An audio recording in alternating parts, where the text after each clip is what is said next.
உங்களுக்கு எல்லாத்துக்கும் 2 ஆப்ஷன் கொடுக்குறேன்னா, ஹை ரேஞ்சு இருக்கு, லோ ரேஞ்சு இருக்கு, மீடியம் பட்ஜெட்டும் இருக்கு. உங்க பட்ஜெட்டை பொறுத்து பொருள் வாங்குங்க, ப்ராக்டிஸ் பண்ணுங்க.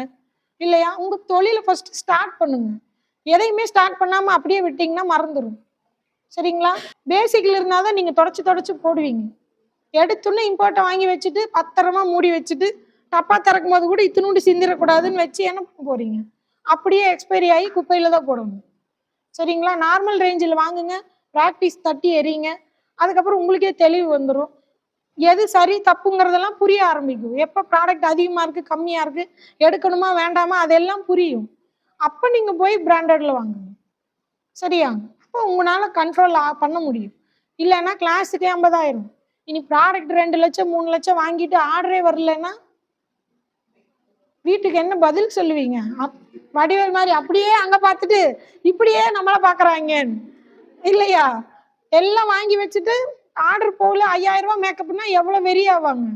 இத்தனை வாங்கி வச்சு இன்னும் 5,000 ரூபாய் மேக்கப் போறேங்கிறேன். புரியுதுங்களா? ஹெவியா அவங்க மேல சுமையை சுமத்தாதீங்க. நீங்க சம்பாரிச்சு அதுல நீங்க வாங்குவீங்க. உங்களுக்கு தொழில் தெரிஞ்சிருச்சா, ஒரு பேசிக் கிட் வாங்குங்க. அதை சம்பாரிச்சு அதுல இருந்து நீங்க மறுபடியும் காஸ்ட்லியான ப்ராடக்ட் வாங்குங்க. கரெக்டா நீங்க பிக்கப் ஆகிறக்கும் உங்களுக்கு மேக்கப் அதிகமா வரக்கும் கரெக்டா இருக்கும். சரியா?